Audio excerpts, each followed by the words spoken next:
Hello friends, welcome back to our channel subscribe for stocks.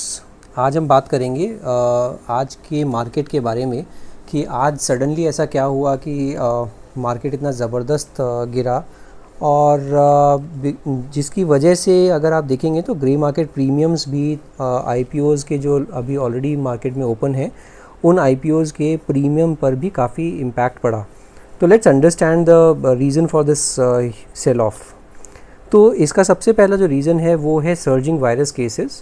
तो जो pandemic की situation है यूरोप ने काफ़ी हद तक अपना कंट्रोल किया हुआ था, बट उसमें सडनली जो वायरस के केसेस हैं काफ़ी तेज़ी से बढ़ रहे हैं एंड जिसकी वजह से इन्वेस्टर्स ने ग्लोबली अपना माल सेल करना शुरू किया। European countries including Denmark, Greece, Spain have introduce new restrictions on activity. तो अब जैसे कि आपने पहले देखा था कि लॉकडाउन के टाइम पर काफ़ी प्रॉब्लम हो गई थी and economic activity was at the lowest level, तो सेम सिचुएशन फिर से इन्वेस्टर्स को लग रही है। तो ब्रिटेन में तो बोल भी दिया है कि वो सेकेंड नेशनल लॉकडाउन के लिए कंसिडर कर रहे हैं। तो ब्रिटेन ने बड़ा क्लियर है कि वहाँ पर सेकेंड नेशनल लॉकडाउन हो सकता है as new cases rise by at least 6,000 per day. तो वहाँ पे 6,000 केसेस डेली आ रहे हैं। जर्मनी के हेल्थ मिनिस्टर ने भी कहा है कि जो राइजिंग न्यू इन्फेक्शंस हैं in countries like France, Austria and Netherlands, वो भी काफ़ी डरावना सिचुएशन है जर्मनी के लिए भी। मीनवाइल इंडिया में भी काफ़ी तेज़ी से केसेस बढ़ रहे हैं और अब तो 1 लाख केसेस पर डे आने की न्यूज़ आ गई है मार्केट में। इन सब चीज़ों को देखते हुए वायरस का जो खतरा है वो फिर से बढ़ रहा है और सेकेंड वेव आ गई है। इस वजह से काफ़ी इन्वेस्टर्स इम्पेशेंट होकर उन्होंने काफ़ी अपना माल सेल किया है मार्केट में। सेकेंड जो टेंशन है वो इंडिया स्पेसिफिक है। इंडिया एंड चाइना के जो मिलिट्री है वो एक दूसरे के बिल्कुल सामने खड़ी है LAC पर, लाइन ऑफ एक्चुअल कंट्रोल पर। बहुत ही स्थिति गंभीर है इस टाइम पर, जो कि टेंशन बढ़ाए हुए है बॉर्डर पे एंड काफ़ी राउंड ऑफ डिस्कशन हो चुके हैं at the diplomatic level and at the military level, but फिर भी कोई अभी तक सॉल्यूशन नहीं निकल के आया है एंड जिसकी वजह से मार्केट काफ़ी नर्वस था आज की तारीख में। इसके अलावा सोने पे सुहागा क्या हुआ कि जैसे ही ग्लोबल मार्केट्स ओपन हुए वो वहाँ पर भी तेज़ी से ग्लोबल सेल ऑफ हुआ। यूरोपियन मार्केट जो है वो बहुत तेज़ी से गिरे और सबसे ज़्यादा गिरने वाले मार्केट में यूरोपियन मार्केट ही है। European market stock fell the most since July as investors worried about tighter virus restrictions and report detailing suspicious transactions at international banks. तो दोनों चीज़ें बहुत इंपॉर्टेंट है समझने वाली कि इन्वेस्टर्स को एक तो टाइटर रेस्ट्रिक्शंस की प्रॉब्लम लग रही है और दूसरा जो सस्पिशियस ट्रांजैक्शंस है कुछ इंटरनेशनल बैंक्स में वो भी काफ़ी प्रॉब्लम क्रिएट किया उसने भी मार्केट में। S&P 500 equity future sank 1.8%, indicating US stocks are poised to extend 3 weeks losses. ये जो 3 हफ्ते से मार्केट US मार्केट गिर रहा है उसको भी और गिरने के लिए पॉइज किया।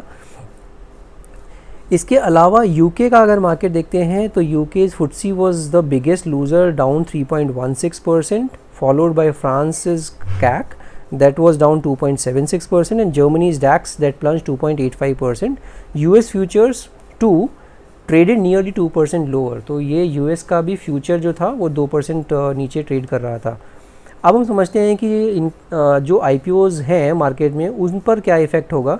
तो आप जैसा देख सकते हैं कि सेंसेक्स में कुछ 900 पॉइंट की गिरावट दर्ज हुआ है आज। उसकी वजह से camps, Chemcon, speciality chemicals and angel broking के ग्रे मार्केट प्रीमियम भी गिरे हैं। जैसे कि आपने सेम चीज़ देखी होगी SBI कार्ड का IPO भी जब ओपन हुआ था उस टाइम पर कोविड के चलते काफ़ी तेज़ी से उसका ग्रे मार्केट प्रीमियम नीचे आ गया था। अगर यही एनालिस्ट बोलते हैं अगर इसी तरह का वीक मोमेंटम सस्टेन करेगा मार्केट में तो प्रीमियम और भी ज़्यादा गिर सकते हैं इन IPOs के। SBI कार्ड का जो शेयर है जो कि the much anticipated issue of that time had later on July 16 listed at a discount of 13% to the issue price of 755, जो कि इतना मोस्ट टॉक्ड अबाउट IPO था SBI कार्ड का, वो भी जब लिस्ट हुआ because of this pandemic, because of this Covid 13% discount पर लिस्ट हुआ। तो आप सोच सकते हैं कि कितना फ्रेंजी था कि सभी को था कि मेरा SBI कार्ड का IPO में शेयर्स लग जाए हाथ, और जब लगे तो 13% डिस्काउंट पर वो लिस्ट हुआ। According to Gujarat-based dealer in unlisted securities Abhay Doshi, premium on CAMS is ruling at 290 rupees, जो कि पहले चल रहा था 342 345, तो 340-45 से गिर के 290 रुपये रह गया। प्रीमियम जो कि केमकॉन का अभी चल रहा है वो हो गया 240, जो कि पहले चल रहा था 250-55 रुपये के आसपास। और एंजल का तो प्रीमियम बहुत ही ज़बरदस्त गिरा है, वो जो रह गया 30 रुपये, जो कि पहले कल तक चल रहा था 50-55 के बीच में और परसों तक ये चल रहा था 75 रुपये पर। तो ये पूरा डेटा क्या इंडिकेट करता है, आउट ऑफ द लॉट सबसे कम जो ग्रे मार्केट प्रीमियम गिरा है वो गिरा है केमकॉन स्पेशलिटी केमिकल्स का।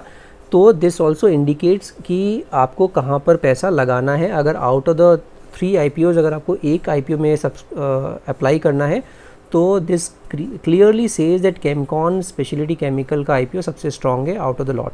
और मैंने आपको कैम्स का IPO पर एक काफ़ी डिटेल्ड एनालिसिस किया था, और सेम टाइम पर मैंने केमकॉन का भी एक डिटेल्ड एनालिसिस परसों डाला था, और उसमें मैंने बहुत क्लियरली बोला था अगर आपको क्विक बक बनाना है और कंपनी का फंडामेंटली तो कैम्स भी अच्छी है और केमकॉन भी अच्छी है, but Chemcon will give you immediate return over listing price. तो इसमें भी यही दिखाई दे रहा है कि ग्रे मार्केट सबसे कम जो गिरा है वो केमकॉन का ही गिरा है। Narottam Dharawat of Dharawat security said that the true impact of the markets fall would be visible on Tuesday which is tomorrow. तो जो असली जो पता चलेगा वो कल पता चलेगा, because there is not much difference, because there is a big bit of a lag effect. But जैसे ये चीज़ें चल रही हैं वैसे ही अगर ये जो तीनों IPO खुले हुए हैं वो इसी के चलते अगर ये मार्केट में सेंटीमेंट ऐसा ही रहा तो they may not bid that aggressively, जिसके कारण क्या होगा, जो नंबर ऑफ सब्सक्रिप्शन है वो कम होंगे, and if that is less the chances of getting allotment will increase. Obviously अगर कम सब्सक्राइब होगा कोई भी IPO तो chances of getting allotment will be much higher, and अगर ऐसा हुआ, अगर अलॉटमेंट का चांसेस बढ़ा तो डेफिनेटली ग्रे मार्केट से कोई उसका बाई नहीं करेगा IPO। तो इसी वजह से ग्रे मार्केट प्रीमियम और नीचे गिर सकता है, जो कि कल ट्रू पिक्चर प्रेजेंट करेगा। अभी तक केमकॉन स्पेशलिटी केमिकल्स का IPO जो है वो 4.33 टाइम्स ऑलरेडी सब्सक्राइब हो चुका है। कैम्स का IPO अभी 0.56 टाइम्स सब्सक्राइब हुआ है, और एंजल ब्रोकिंग का IPO कल खुल रहा है। तो इसमें केमकॉन का जो IPO है उसकी डिटेल्स ऑलरेडी मैं एक डिटेल्ड वीडियो बना चुका हूँ उस पर, तो वो मैं आपको आई बटन में दिखाई दूँगा। एंजल का जो एंकर अलॉटमेंट है वो आज होना है, तो वो भी अभी डेटा आ जाएगा तो पता चलेगा कि एंकर बुक कैसी भरती है इनकी, जो कि ये लोग एंजल ब्रोकिंग जो है वो अपना 300 करोड़ का फ्रेश इशू है, और सेम 300 करोड़ का इसमें OFS भी है। तो इस वीडियो से सिर्फ मैं इतना ही बोलना चाहता हूँ कि मार्केट डेफिनेटली गिरा है, और इसी वजह से ग्रे मार्केट प्रीमियम भी गिरा है, और इससे क्लियरली इंडिकेट होता है कि केमकॉन स्पेशलिटी केमिकल का IPO आप फिर भी सब्सक्राइब कर सकते हैं, अप्लाई कर सकते हैं। So this is it for today's video. In case you like my video, you like my content, do subscribe my channel and hit the bell icon. We'll see you in the next video. Thank you so much for watching this video.